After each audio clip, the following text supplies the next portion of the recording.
President Donald Trump tapped business entrepreneur Elon Musk to spearhead the Department of Government Efficiency in an effort to uncover federal government waste, fraud, and abuse. Since its launch, Elon Musk's DOGE has uncovered billions in wasteful spending across federal government. So what's getting cut? I'm Veronica Dudo. Let's find out. This is In America Today from the Ticker News Studios in New York City.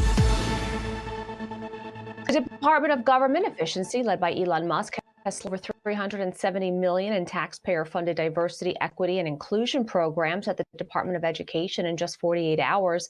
This follows an earlier move by DOGE to cut nearly $900 million in Department of Energy contracts. Meanwhile, Transportation Secretary Sean Duffy announced that SpaceX workers will visit the Air Traffic Control System Command Center, part of efforts to minimize U.S. air travel. For more, I'm joined by Oz Sultan, the Chief Strategist at Sultan Interactive Group. Hi, Oz. Welcome to the show. Thanks for having me. So first, can you provide more details on the specific grants that were terminated and why they were deemed unnecessary so far in what DOGE has uncovered?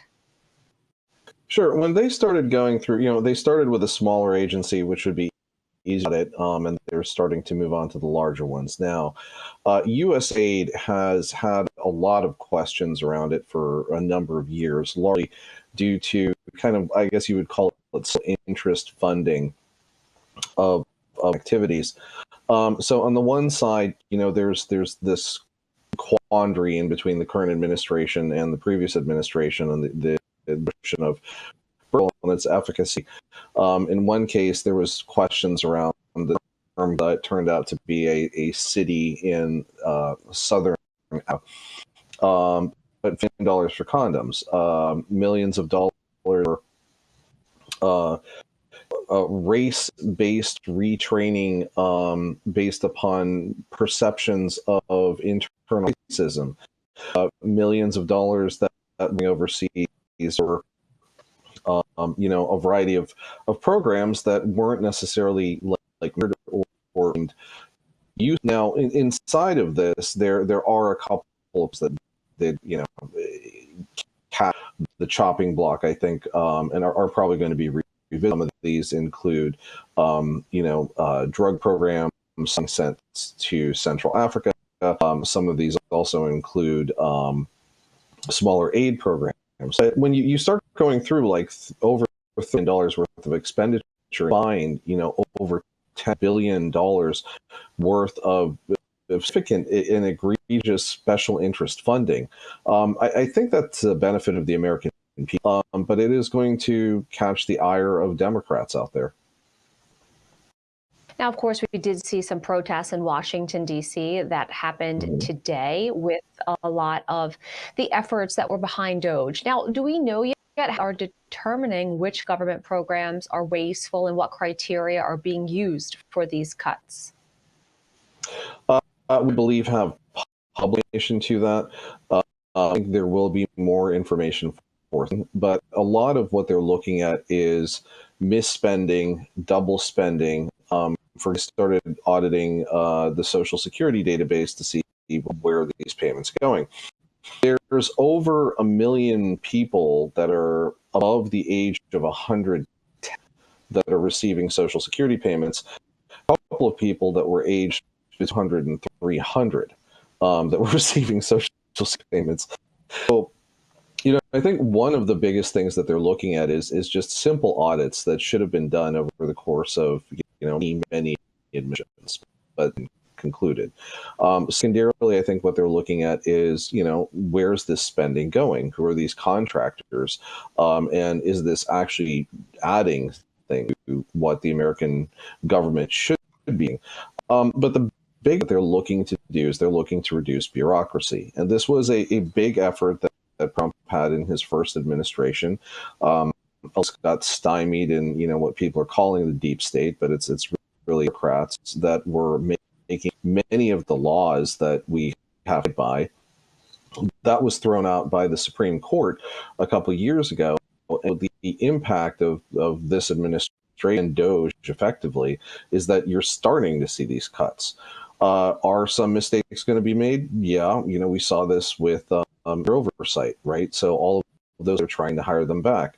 But this is also emblematic of like what Musk rather has done in the past, not just with Twitter, but with other companies, where he's coming in trying to right-size his operations, and at the same point in time, he's trying to improve efficiency. So there may be some casualties inside of this, but the overall net, I think, for the American people is a lot less spending, more reining in on this deficit, which, you know, we're currently paying 3% interest and $36 trillion of deficit. That's a tremendous expenditure that we should be looking to reduce. Now, this was not advised. We often heard Donald Trump on the campaign trail talking about this, saying, you know, it was time to try to clean up some of these problems that have talked about in Washington, D.C., of course. Now, when it comes to Elon Musk, he has also been outspoken about government waste. How involved is he personally in decisions?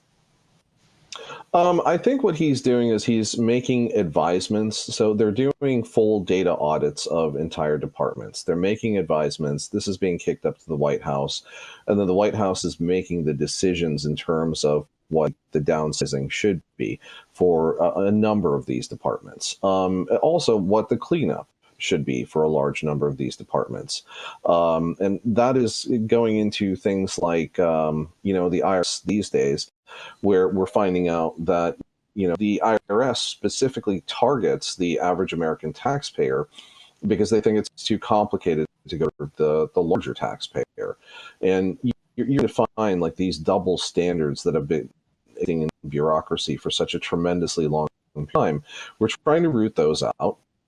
But at the same point in time, you know, trying to do this with sort of an even keel, and there are going to be missteps inside of this. But again, the positive of this long term, I think, to be much expenditure to the cost of the American people, much more effective government. And as we're seeing, you know, with the FAA and a few other things now, we're starting, how do you implement technology? Because we live with a government that still operates systems that, you know, go back to the 1960s, databases that have been updated since the early 90s, and a mix of technology that is valuable and sometimes secure, sometimes not secure. Take a look at the big issues we've had, say, Archer for single sign-on.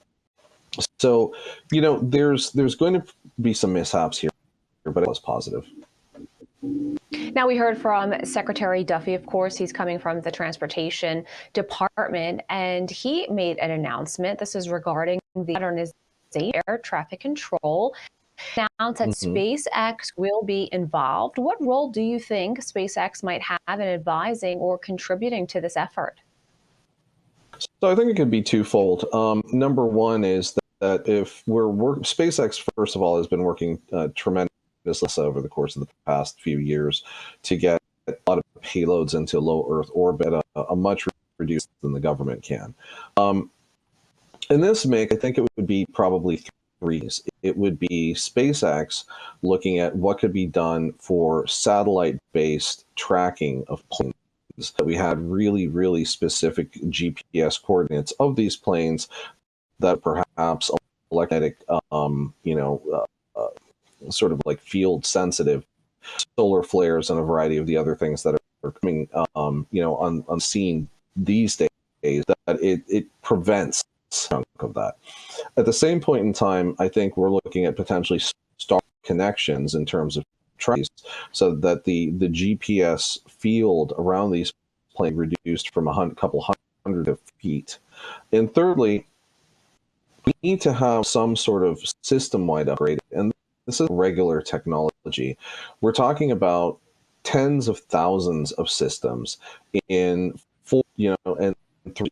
three-digit airports. So we're talking about your airports like JFK, but then also these smaller airports that, like Jersey for the New Yorkers out there. But there's houses that are out there. So by fixing that and looking forward, of what are we going to have to interact with, not just with traditional aviation we have now, but the launch of flying cars, which is also the DOT's administration, and more than likely low Earth space objects which could be any from SpaceX, it could be coming from Blue Origin, it could be coming from Fire.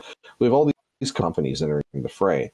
So I think that is potentially part of the thought as well, is not just how do we fix now, but how do we fix what's coming in the next couple of years when we're going to have things not on two levels, but things going up and down from here to space. Sultan, thanks so much for joining us. Thanks for having me. This is Ticker back.